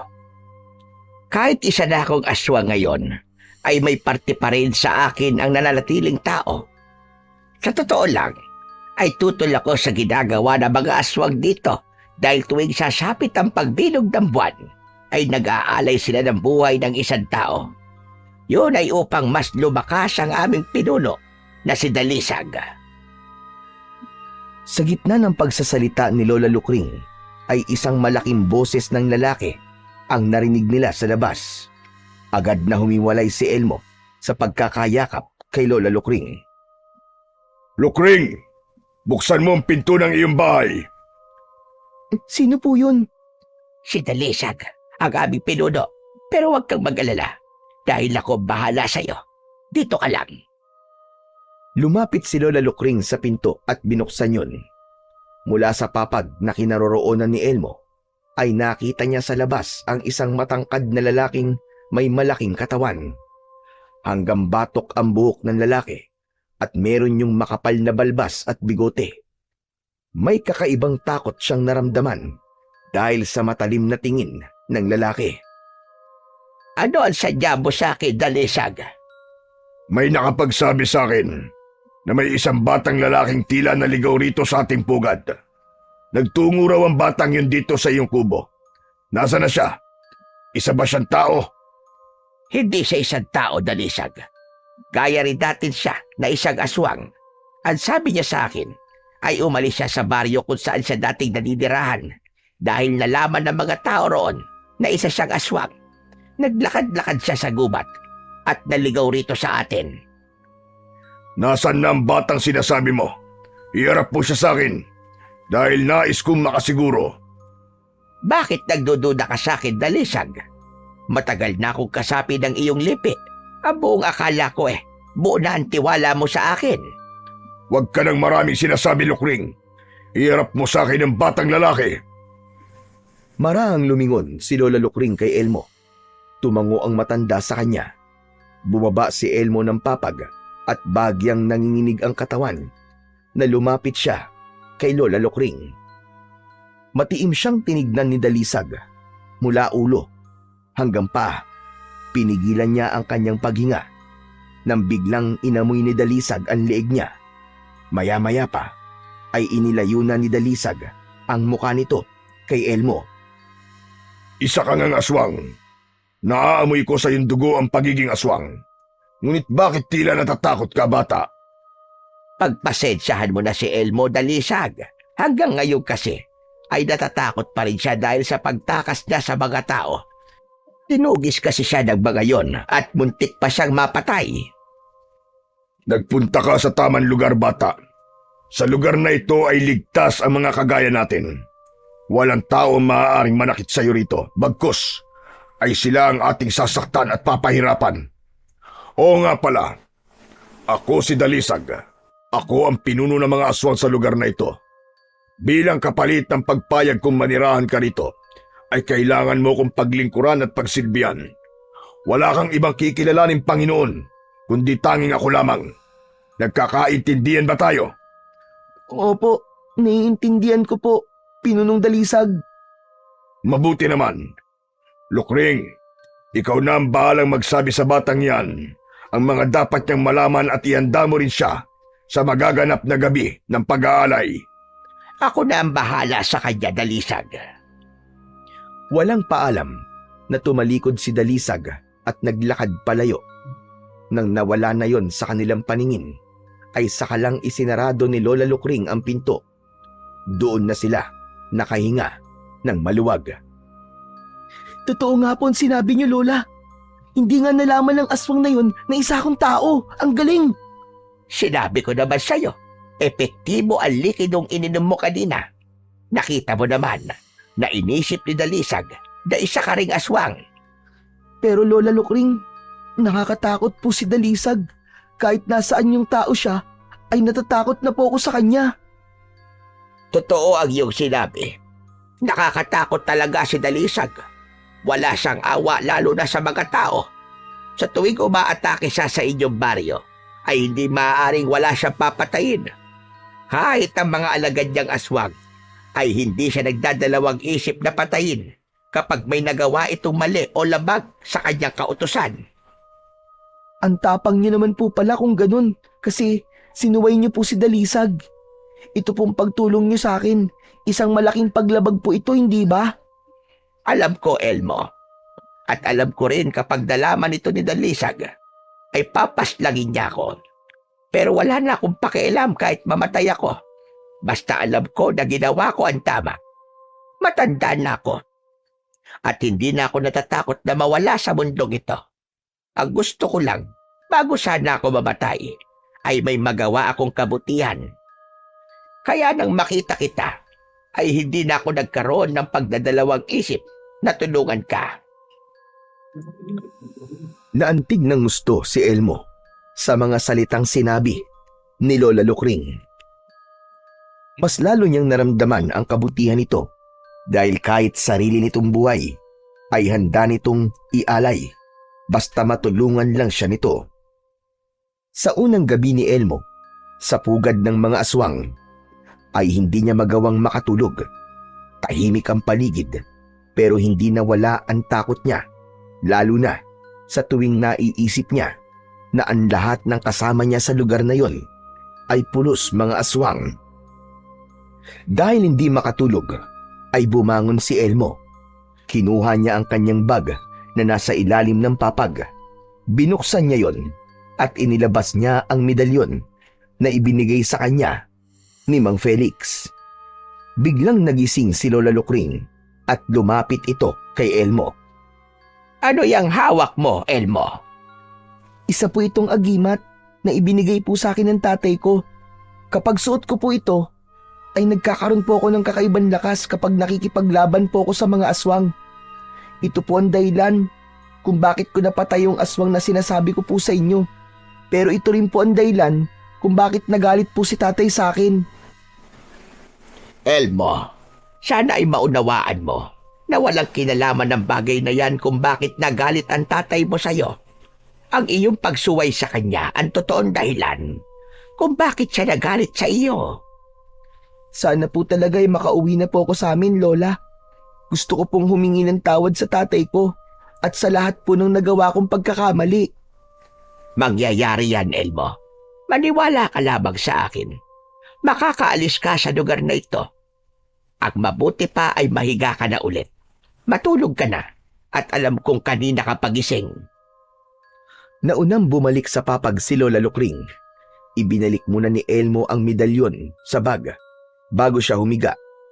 Kahit hindi inaantok, ay pumikit pa rin siya at pinilit niyang makatulog. Pagsapit ng madaling araw, ay nagising sina Elmo at Lola Lukring dahil sa ingay sa labas. May pagtatakang tumingin si Elmo sa matanda. Ano pong nangyayari sa labas? Bakit parang nagkakagulo po sila roon? Hindi sila nagkakagulo. Masaya sila. Sa palagay ko ay may nakuha ng mga aswang na isang taong iaalay sa kabilugan ng buwan. Lumabas ng kubo sina Elmo at Lola Lukring. Labis na nagimbal si Elmo nang makita niya na hawak ng mga aswang ang tatay niya.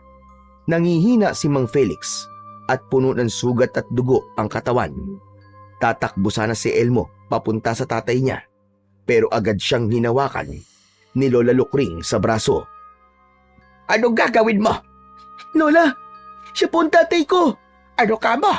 Totoo ba yung sinasabi mo? Opo, kailangan ko po siya tulungan bago pa po siya patayin ng mga aswang. Hindi mo maaaring gawin yan ngayon. Gusto mo bang pati ikaw ay mamatay? Pero Lola, Makinig ka sa akin, Elmo. Kung nais mong iligtas ang tatay mo, ay kailangan nating magkaroon ng konkretong plano. Hindi ka dapat nagpapadala sa bugso ng iyong damdamin dahil yan ang magpapahamak sa iyo. Napagtanto ni Elmo na may punto ang sinabi ni Lola Lukring. Naalala niya na dahil nagpadala siya sa gusto niyang gawin, kaya nagalit ang tatay niya sa kanya. Kahit gustong lapitan at tulungan ni Elmo si Mang Felix, ay wala na siyang nagawa, kundi ang tignan na lamang yon. Awang-awa siya sa tatay niya dahil sa kalagayan nito ngayon. Hindi siya makapaniwala na nagawang talunin ng mga aswang ang isang napakahusay na manunugis na gaya ng tatay niya. Patuloy na hinila ng mga aswang si Mang Felix hanggang sa nawala na ang mga yon sa paningin nila. Umiiyak na bumalik si Elmo sa loob ng kubo habang nakasunod sa kanya si Lola Lukring. ano pong gagawin nila kay tatay? Baka kailangan ko na pong kumilos kasi baka po patayin na nila ang tatay ko eh. Ang tatay mo ang gagawing alay sa kabilugan ng buwan. Kung ganun, may posibilidad pong mangyari na panaginipan ko na pinatay ng aswang si tatay. Lola, tulungan niyo po ako. Ayoko pa pong mamatay si tatay. Tutulungan kita, Elmo. Ang kailangan nating gawin ay mag-isip ng isang solidong plano.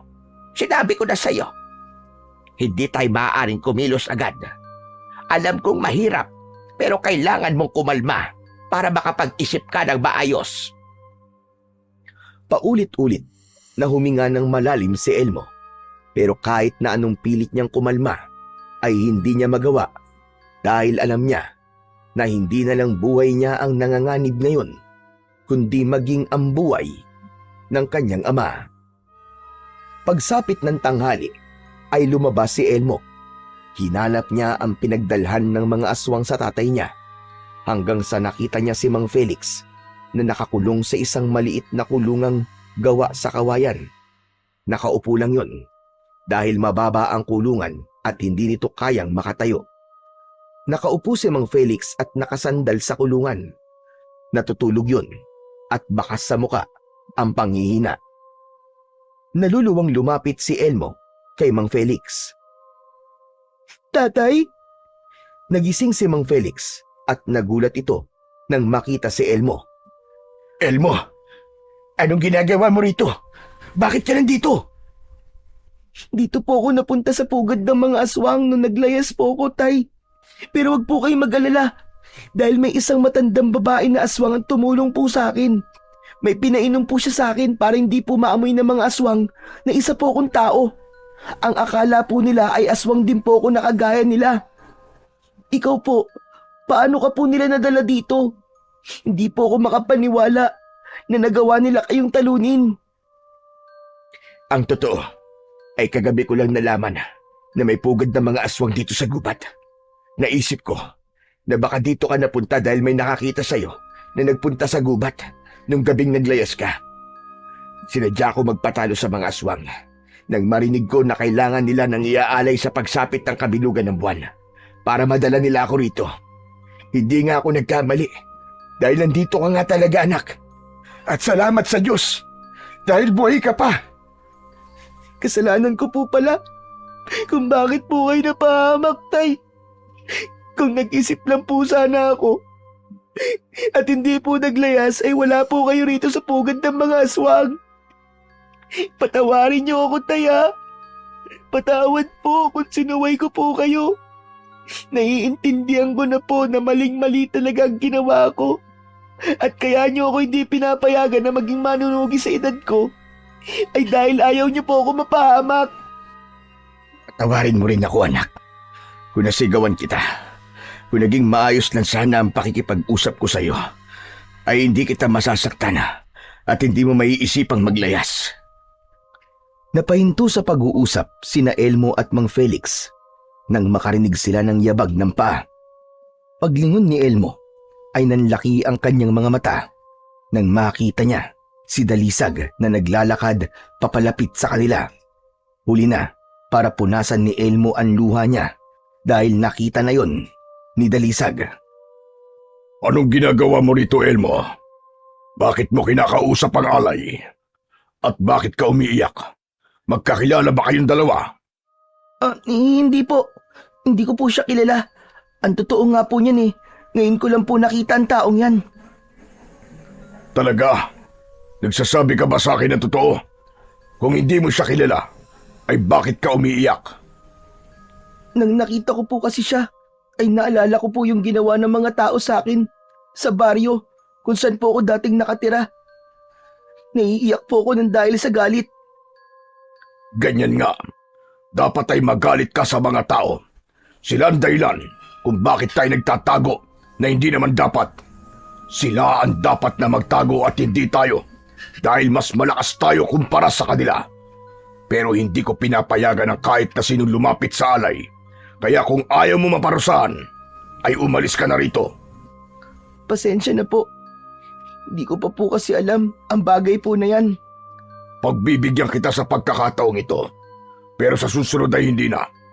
Sige na, umalis ka na rito. Bagyang yumukod si Elmo kay Dalisag bago siya naglakad palayo sa kulungan ni Mang Felix. Nang nakalayo na siya, ay mabilis niyang sinulyapan ang tatay niya at mas lalo siyang nahabag dahil sa kaawa-awa nitong kalagayan. Nang nagpatuloy na siya sa paglalakad, ay nangako siya sa kanyang sarili. Nagkagawin niya ang lahat para mailigtas ang kanyang ama. Pagpasok ni Elmo sa kubo ni Lola Lukring, ay nakita niya ang matanda na nakaupo at matiim ang tingin sa kanya. Saan ka galing, Elmo? Pinuntahan ko po si tatay sa kulungan niya. Bakit ka nagtungo roon? Alam mo bang mahigpit na ipinagbabawal ni Dalisag na lumapit ang kahit na sino sa alay? Isang kaparusahan ang ipapataw sa'yo sa oras na mahuli ka ni Dalisag. Alam ko na po, Lola. Ang totoo nga po niyan eh. Nakita po ko ni Dalisag. Pinagbigyan po ko ni Dalisag kasi bago pa lang ako rito. Hindi niya po ako pinarusahan. Sa susunod ay huwag mo nang gagawin yan, Elmo. Maaaring sa susunod ay hindi ka na pagbigyan ni Dalisag. Pero naaawa po kasi ako sa tatay ko eh. Nangihina na po siya at alam ko po na nagugutom na rin po siya. Hindi po ba pwedeng dalan ko siya ng pagkain? Hindi pwede, Elmo. Alam kong mahirap para sa iyo to. Pero hindi mo pwedeng gawin ang kung anong gusto mo. May tamang oras para iligtas mo ang tatay mo. Kailan po ang tamang oras, Lola Lukring? Kapag naialay na ng mga aswang si tatay? Lola, hindi ko po hahayaan na mangyari yun. Kailangan ko na pong iligtas si tatay sa lalong madaling panahon. At anong binabalak mong gawin? Sige nga, Elmo. Sabihin mo sa akin kung paano mo maililigtas ang tatay mo. Gayong nasa pugad kayo ng mga aswang. Biglang natahimik si Elmo dahil wala siyang maisip na sagot sa tanong na yon ni Lola Lukring. Muli siyang napaiyak dahil sa kawalan ng pag-asa. Lumapit si Lola Lukring sa kanya at marahan itong tinapik ang kanyang balikat.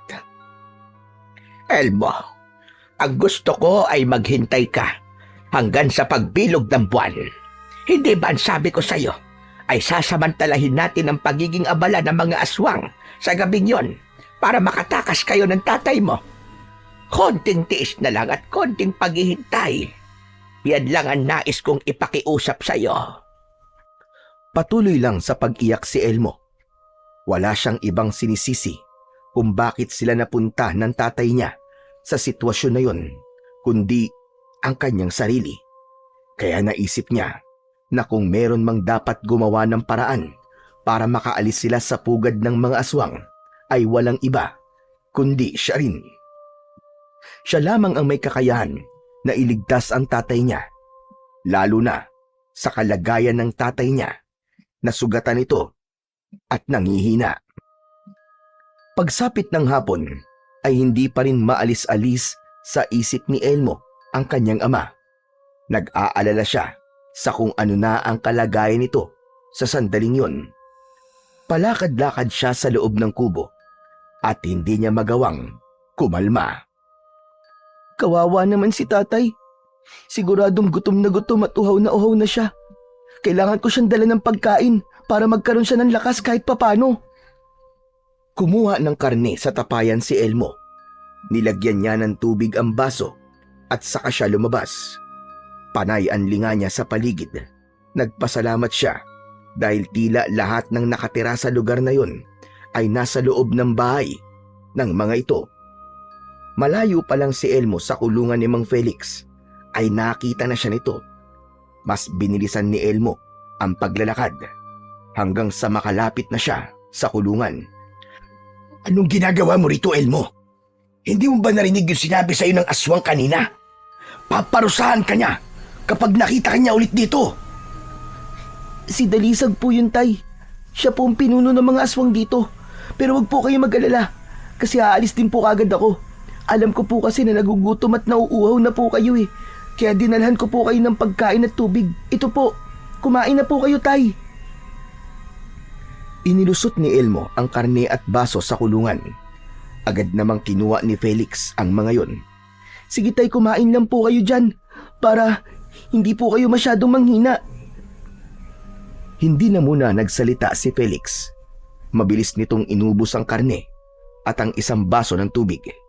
Matapos nitong kumain, ay ibinalik ni Felix ang baso sa anak niyang si Elmo. Aalis na po ako, tay ha. Huwag po kayo mag-alala. Kasi po sa kabilugan po ng buwan, ay tutulungan po ako ni Lola Lukring na itakas po kayo. Sinong Lola Lukring? Yung aswang po na tumulong po sa akin, tay. Saka na po ako magpapaliwanag kapag nakaalis na po tayo rito. Sige po, aalis na po ako. Baka po may makakita pa sa akin eh. Mag-iingat ka, anak.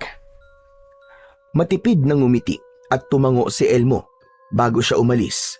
Nagmamadali siyang naglakad at nang makabalik na siya sa bahay ni Lola Lukring ay doon na siya nakahinga ng maluwag dahil sigurado siya na walang nakakita sa pagbibigay niya ng pagkain at tubig sa tatay niya. Kinagabihan, tahimik na kumakain ng hapunan sina Elmo at Lola Lukring. Nagkatinginan sila nang marinig nila ang boses ni Dalisag sa labas na tila tawag ang pangalan ni Lola Lukring. Huminto muna sila sa pagkain at pinagbuksan ni Lola Lukring ng pinto si Dalisag. Nakita ni Elmo na hindi mag-isa si Dalisag dahil meron yung kasamang dalawang lalaki. Isa sa mga lalaki ay may nakasampay na lubid sa balikat. Dalisag, anong kailangan mo at nagtungo ka rito ng ganitong oras? Wala akong kailangan sa'yo. Pero sa batang inampun mo ay meron. May nakakita sa kanya na nagdala ng pagkain at tubig sa biyag, kaya kailangan niyang maparusahan. Pero bago pa lang siya rito, Dalisag, hindi pa niya alam ang patakaran natin. Pagbigyan mo na siya sa pagkakataon na to, at ako na ang bahalang magdisiplina sa kanya. Labis na kinabahan si Elmo sa narinig niya.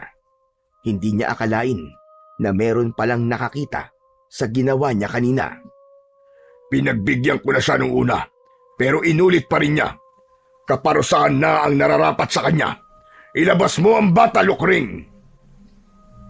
Hindi. Kung gusto mo ay ako na lang ang parusahan mo at wag na ang bata. Tutal, ako ang totoong may kasalanan. Dahil kung sinabi ko sana kagad sa kanya ang mga bawal sa lugar na ito, ay hindi niya yung gagawin. Tumahimik ka! Ibigay mo na lang sa akin ang bata! Pakiusap, Dalisag. Ako na lang ang iyong parusahan. Inutusan ni Dalisag ang dalawang lalaki na pumasok sa kubo at kunin si Elmo. Pagpasok ng dalawang lalaki ay hinawakan ng mga yun ang magkabilaang braso ni Elmo.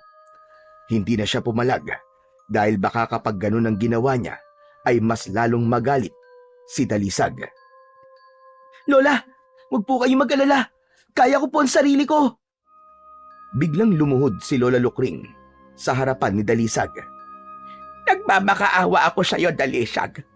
Huwag mong parusahan si Elmo. Inaako ko kung ano mang kasalanan ng kanyang nagawa. Huwag mo kong sagarin, Lukring, dahil baka kayong dalawa ang parusahan ko. Huwag po. Huwag po, Pinunong Dalisag. Huwag niyo pong paparusahan si Lola Lukring. Ako lang po mag-isang gumawa ng kasalanan sa inyo. Pinunong Dalisag, binigyan ko po ng pagkain at tubig ang biyag dahil nakita ko po na nangihina na siya. Naisip ko po na baka mamatay siya at hindi na siya umabot sa gabi ng pag-aalay.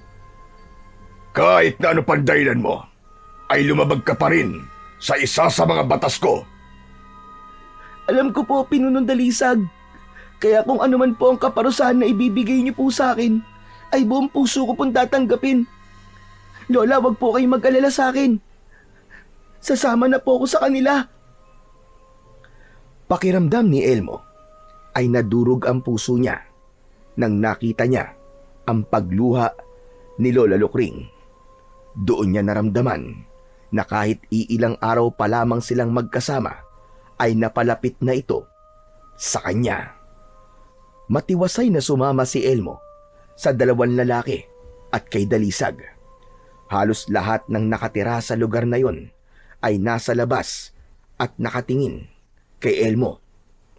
Dinala siya ni Dalisag sa lugar kung saan nakakulong si Mang Felix. Itinali si Elmo ng dalawang lalaki sa puno sa tabi ng kulungan ni Mang Felix gamit ang matibay na lubid. Tutal, tila gusto mo na palagi kang narito. Ay yan ang kaparusahan na ibibigay ko sa'yo. Bilang kaparusahan, ay itatali ka dyan buong magdamag. Pagsikat ng araw bukas, ay saka ka lang makakawala. Magpasalamat ka dahil yan lamang ang kaparusahan na ipapataw ko sa'yo. Tinatanggap ko po ang kaparusahan niyo sa akin, Pinunong Dalisag. Humihingi po ulit ako ng paumanhin sa paglabag ko po sa inyong batas. Nangangako po ako na hindi ko na po uulitin yun. Dapat lang. Dahil sa susunod, ay kamatayan na ang ipapataw ko sa'yo. Nagkakaintindihan ba tayo, bata? Opo, Pinunong Dalisag. Ilang segundong tinitigan ni Dalisag si Elmo bago yun umalis kasama ang dalawang lalaki. Nang silang dalawa na lang ni Felix ang naroroon, ay saka lang nagsalita si Mang Felix. Anong nangyari? Bakit ka pinarusahan ng Dalisag na yun? May nakakita po kasi sa akin nung binigyan ko po kayo ng pagkain at tubig. Isinumbong po ako kay Dalisag, kaya pinarusahan po ko. Sinasabi ko na nga be. Dapat kasi ay hindi mo yun ginawa. Wala po akong pinagsisisihan sa ginawa ko. Kasi alam ko na natulungan po kita, Tay. Saka mas okay nga po ito eh. Kasi magkasama tayo kahit papano. Puro ka talaga kalokohan eh. Sige na, wag na muna tayong mag-usap at baka mamaya may makarinig pa sa atin. Mahirap nang malaman nila na hindi ka naman talaga aswang. Para na rin sa kanilang kaligtasan ay hindi mo na sila nag-usap. Makalipas ang halos 1 oras ay nakaramdam na si Elmo ng pangangalay sa kanyang binti dahil sa matagal niyang pagkakatayo. Ganun pa man ay hindi siya nagreklamo. Inisip na lang niya na magandang bagay yun dahil magkasama sila ng kanyang tatay. Pagsapit ng hating gabi ay nakaramdam na ng antok at pagod si Elmo pero hindi niya magawang makapagpahinga dahil sa kanyang pagkakatali. Hindi nagtagal ay isang bulto ng tao ang nakita nila na paparating. Nanlaki ang mga mata ni Elmo nang malaman niya na si Lola Lukring yun at may dalang patalim ang matanda at dala rin ito ang kanyang bag. Tay, siya po si Lola Lukring. Yun po yung sinabi kong tumulong sa akin. Lola, ano pong ginagawa niyo rito? Papakawalang kita at ang iyong ama. Kailangan niyo nang umalis dito. Hindi na ako sigurado sa mga pwedeng mangyari sa mga susunod pang araw. Kaya mas makabubuti kung ngayon na kayo aalis dito. Gamit ang patalim ay pinutol ni Lola Lukring ang lubid na nakatali sa katawan ni Elmo. Matapos yun ay si Mang Felix naman ang pinakawalan ng matandang aswang. Maraming salamat, Lola Lukring. Tatanawin kong malaking utang na loob ang pagtulong mo sa amin ng aking anak. Ngayon ko napatunayan na hindi pala lahat ng aswang ay masasama. Huwag na tayo mag-usap dahil sayang ang oras. May itak na inilabas si Lola Lukring mula sa likod nito at ibinigay nito yun kay Mang Felix. Gamitin mo yan kung kinakailangan. Ito naman pataliman sa iyo, Elmo. Inabot ni Lola Lukring ang patalim at bag kay Elmo. Kinuha naman yun ni Elmo at binuksan niya ang bag at kinuha niya mula roon ang medalyon. Isinabit niya ang medalyon sa kanyang leeg at agad niyang naramdaman ang kapangyarihan nun. Maigpit na niyakap ni Elmo si Lola Lukring. Maraming salamat po sa inyo, Lola. Utang ko po sa inyo ang lahat ng to. Walang anuman. Sige na, umalis na kayo. Diyan kayo dumaan sa parting yan ng gubat. Mag-iingat kayo. Lola, sumama na lang po kaya kayo sa amin ni Tatay. Hindi maaari, Elmo. Isa na akong aswang.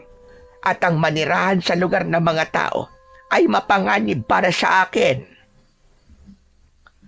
Hindi na pinilit pa ni Elmo si Lola Lukring at magkahawak ang mga kamay na nagtungo sila ng tatay niya sa mas masukal na bahagi ng kagubatan. Malalaki at mabilis ang kanilang pagakbang, ngunit hindi pa man sila nakakalayo nang biglang lumitaw si Dalisag sa kanilang unahan. Nasaan yung aswang na yun? Namumula ang mga mata ni Dalisag. Matutulis ang ngipin at kuko. Ang buong katawan nito ay nababalutan ng makapal at itim na balahibo. Napahinto sina Elmo at Mang Felix. At saan kayo pupunta? Akala nyo ba ay makakatakas kayo? Ikaw bata, sino ka man talaga? Bakit ka nagtataksil sa ating lahi at tinutulungan mo ang taong yan? Dahil hindi ako isang aswang. Hindi niyo ako kalahi. Kung ganun, ay nilinlang mo lang pala ako. Kamatayan ang nararapat para sa mga kagaya mo. At sa tingin mo, ay papayag akong saktan mo ang anak ko? Uy! Tignan mo nga naman. At mag-ama pala kayong dalawa. Mas magiging maganda ang laban na ito. Hindi na nagsalita si Mang Felix at una itong umatake kay Dalisag gamit ang kanyang matalas na itak na ibinigay sa kanya ni Lola Lukring. Kahit nanghihina ay pinilit pa rin ni Mang Felix na labanan ng pinuno ng mga aswang na si Dalisag. Ngunit lahat ng pag-atake nito ay matagumpay na naiwasan ni Dalisag. Hanggang diyan ka na lang ba? Wala ka palang kwelta. Hindi mo ako mapapatay kung ganyang kakabagal. Mahinang nilalang. Biglang kinalmot ni Dalisag sa tiyan si Mang Felix. Napaluhod si Mang Felix at malakas itong sinipa ni Dalisag sa muka. Natumba sa lupa si Mang Felix at nahirapan na yung tumayo. Tatay! Ngayon, ikaw naman ang makakatikim ng aking bangis, bata. Humanda ka! Sumugod si Elmo kay Dalisag.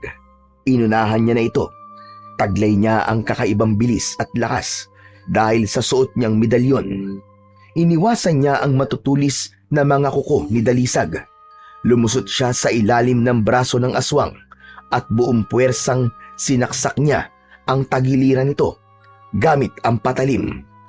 Umalingaw-ngaw ang nakakakilabot na hiyaw ni Dalisag at umatras ito ng ilang hakbang habang nanginginig ang katawan. Mas lalo nanlisik ang mga mata ni Dalisag at mabilis siyang umatake sa batang si Elmo. Tumalon yun at sinunggaban si Elmo. Napahiga si Elmo habang nasa ibabaw niya si Dalisag. Hawak nito ang mga braso niya kaya hindi siya makagalaw. Hindi ko akalain na malakas ka palang bata ka. Pero wala pa rin ang lakas mo kumpara sa aking lakas na pinuno ng mga aswang. Ngayon, harapin mo na ang kamatayang nararapat para sa iyo. Ngumanga ng napakalaki si Dalisag. Handa na sana nitong sakmalin sa leeg si Elmo at patayin ng isang aswang ang sumampa sa likod ni Dalisag at kinagat ito sa leeg. Sumambulat ang dugo sa lupa. Nang mabitiwan ni Dalisag ang mga kamay ni Elmo, ay sinamantala niya ang pagkakataong yun upang tuluyan ng wakasan ang buhay ni Dalisag na pinuno ng mga aswang. Mabilis niyang itinarak sa dibdib ni Dalisag ang patalim at pinagdiinan niya yon na maigi. Siniguro niya na tinamaan niya ang puso nito. Paghugot niya sa patalim, ay doon na niya nilaslas ang leeg nito. Sumambulat ang maitim na dugo ni Dalisag sa mukha ni Elmo. Pero hindi niya yon ininda. Nagawa pang makatayo ni Dalisag, pero natumba rin yun at tuluyan na ngang binawian ng buhay. Patay na ang pinuno ng mga aswang. Agad na nilapitan ni Elmo si Mang Felix at tinulungan niya itong tumayo. Tinignan nila ang aswang na tumulong sa kanila. Bumalik sa pagiging tao ang aswang at napangiti si Elmo nang malaman niya na yun ay walang iba kundi si Lola Lukring. Masayang nilapitan ni na Elmo at Mang Felix si Lola Lukring na nasa anyo ng tao. Lola Lukring! Salamat po, Lola. Sobrang bait niyo po talaga. Kung di po kayo dumating, ay baka patay na po kami ng tatay ko. Hindi ba't nangako ko sa iyo na hindi kita pababayaan, Elmo? Sige na, umalis na kayo. Ligtas na kayo dahil patay na si Dalisag. Hindi niya na kayo masasaktan. Pero Lola Lukring, paano ka po? Saan na po kayo pupunta ngayon? Sa ngayon ay hindi ko pa alam. Pero isa lang ang sigurado ko, hindi na ako babalik sa pugad ng mga aswang. Matapos magpaalam kay Lola Lukring, ay naglakad na sina Elmo at Felix palabas ng gubat, palabas sa pugad ng mga aswang. Hanggang sa tuluyan na silang nakauwi sa kanilang bahay. Makalipas ang ilang araw, ay bumalik sila sa pugad ng mga aswang, ngunit wala na silang nadatnan doon ni isa. Malinis na ang buong paligid. Naisip ni na Elmo na marahil matapos mamatay ng pinuno ng mga aswang na si Dalisag, ay pinili ng mga natitirang aswang na tumakas at magtago sa ibang lugar. Hindi na rin kailanman nakita pa ni Elmo ang tumulong sa kanyang aswang na si Lola Lukring. Nanatili na lamang itong isang alaala para sa kanya. Itinago ni Elmo ang medalyon at nangako siya sa kanyang sarili na hindi niya yun muling susuotin hanggang hindi siya tumutungtong sa tamang edad na edad 18 para gamitin yun. Natutunan niya ng sumunod at makinig sa mga payo ng kanyang ama. Napagtanto ni Elmo na ang lahat ng bagay ay may tamang oras o panahon at ang kailangan lang niyang gawin ay maging matyaga sa paghihintay. Dahil balang araw ay naniniwala siya na matutupad din ang kaisa-isa niyang kahilingan na maging matapang at magiting na manunugis na katulad ng kanyang ama upang ipagtanggol niya ang kanilang baryo laban sa mga aswang.